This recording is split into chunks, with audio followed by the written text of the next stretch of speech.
ಎಲ್ಲರಿಗೂ ನಮಸ್ಕಾರ. ಈ ವಿಡಿಯೋನ ಆದಷ್ಟು ಬೇಗ ಶೇರ್ ಮಾಡಿ. ಯಾಕಂದರೆ ಮೇಲೆ ಕಾಣ್ತಿರೋ 2 ವರ್ಷದ ಮಗು ಶ್ರೀ ಕಂಬದ ರಂಗನಾಥ ಸ್ವಾಮಿಯ ಜಾತ್ರಾ ಮಹೋತ್ಸವದಲ್ಲಿ ಕಾಣೆಯಾಗಿದೆ. ಶಿರಾ ತಾಲೂಕಲ್ಲಿ ಕಂಬದ ರಂಗನಾಥ ಸ್ವಾಮಿಯ ಜಾತ್ರಾ ಮಹೋತ್ಸವ ನಡೀತಾ ಇದೆ. ಈ ಮಗು ಯಾರ ಜೊತೆ ಬಂದಿರುತ್ತೆ ಅಂದರೆ ತಾತ ಅಜ್ಜಿ ಜೊತೆ ಬಂದಿರುತ್ತೆ. ಇವ್ರ ಅಪ್ಪ ಅಮ್ಮ ಬೆಂಗಳೂರಲ್ಲಿ ಕೆಲಸ ಮಾಡ್ತಾ ಇರ್ತಾರೆ. ತಾತ ಅಜ್ಜಿ ಮತ್ತು ಮೊಮ್ಮಗು ಜೊತೆಲೇ ಬಂದಿರ್ತಾರೆ. ಯಾಕೆ ಬಂದಿರ್ತಾರೆ ಅಂದರೆ 2 ದಿನ ಮುಂಚೆನೇ ಜಾತ್ರಾ ಮಹೋತ್ಸವಕ್ಕಿಂತ 2 ದಿನ ಮುಂಚೆನೇ ಬಂದುಬಿಟ್ಟು ಅವರು ಬಳೆ ಅಂಗಡಿ ಹಾಕಿ ವ್ಯಾಪಾರವನ್ನು ಮಾಡ್ತಾ ಇರ್ತಾರೆ. ಆ ವ್ಯಾಪಾರ ಮಾಡುವವ ಒಬ್ಬ ಗಂಡ ಒಬ್ಬ ಹೆಂಡತಿ ಪರಿಚಯ ಆಗ್ತಾರೆ.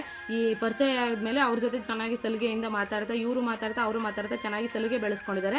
ನೆಕ್ಸ್ಟ್ ಆ ಗಂಡ ಹೆಂಡತಿ ಏನು ಮಾಡಿದ್ದಾರೆ ಅಂದರೆ ಚೆನ್ನಾಗಿರೋ ಟೈಮ್ ನೋಡ್ಕೊಂಡ್ಬಿಟ್ಟು ತಾತ ಟೀ ಕುಡಿಯೋಕ್ಕೆ ಹೋಟ್ಲ ಹತ್ರ ಹೋದಾಗ ಮಗುನೂ ಕೂಡ ಕರ್ಕೊಂಡೋಗಿದೆ. ಆ ತಾತ ಕೊಡಿ ಎತ್ಕೊತೀನಿ ಟೀ ಕುಡೀರಿ ಅಂತ ಹೇಳಿ ಎತ್ಕೊಂಡ್ಬಿಟ್ಟು ಮಗುನ ಪರಾರಿಯಾಗಿದ್ದಾರೆ. ಅವ್ರ ಗಂಡ ಹೆಂಡತಿ ಯಾರು ಅಂತ ಏನು ಅಂತ ಗೊತ್ತಿಲ್ಲ. ಗಂಡ ಹೆಂಡತಿ ಮಗುನ ಎತ್ಕೊಂಡು ಪರಾರಿಯಾಗಿದ್ದಾರೆ.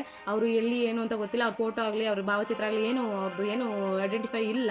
ಬಟ್ ಅವರಿಬ್ಬರು ಎತ್ಕೊಂಡೋಗಿರೋದು ನಿಜ. ಬಟ್ ಆ ತಾತ ಗುರುತಿಸ್ತಾರೆ. ಬಟ್ ಅವರು ಫೋಟೋ ಏನು ಸಿಕ್ಕಿಲ್ಲ.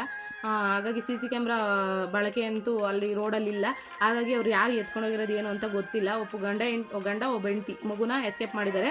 ಚೆನ್ನಾಗಿ ತಾತ ಅಜ್ಜಿನ ಹತ್ರ ಸುಲಿಗೆ ಬಳಸ್ಕೊಂಡು ಚೆನ್ನಾಗಿ ಎಸ್ಕೇಪ್ ಮಾಡಿದ್ದಾರೆ. ಮಗು ಎಲ್ಲಿದೆ ಏನು ಅಂತ ಗೊತ್ತಿಲ್ಲ. ದಯವಿಟ್ಟು ಈ ವಿಡಿಯೋನ ಶೇರ್ ಮಾಡಿ. ಹಾಗೆ ಎಲ್ಲರಿಗೂ ಸೋಷಿಯಲ್ ಮೀಡಿಯಾದಲ್ಲಿ ನಿಮ್ಮ ಫೇಸ್ಬುಕ್ ಆಗಲಿ ಇನ್ಸ್ಟಾಗ್ರಾಮ್ ಆಗಲಿ ಶೇರ್ ಮಾಡಿ.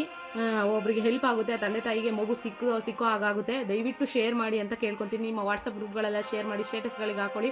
ಎಲ್ಲಾದರೂ ಆ ಮಗು ಕೊಂಡ್ರೆ ದಯವಿಟ್ಟು ಈ ಮೇಲೆ ಏನು ನಂಬರ್ ಕಾಣ್ತಾ ಇದೆ ಆ ನಂಬರ್ಗೆ ಕಾಲ್ ಮಾಡಿ. ಅವರು ಬಂದು ಕರ್ಕೊಂಡು ಹೋಗ್ತಾರೆ. ದಯವಿಟ್ಟು ಹೆಲ್ಪ್ ಮಾಡಿ.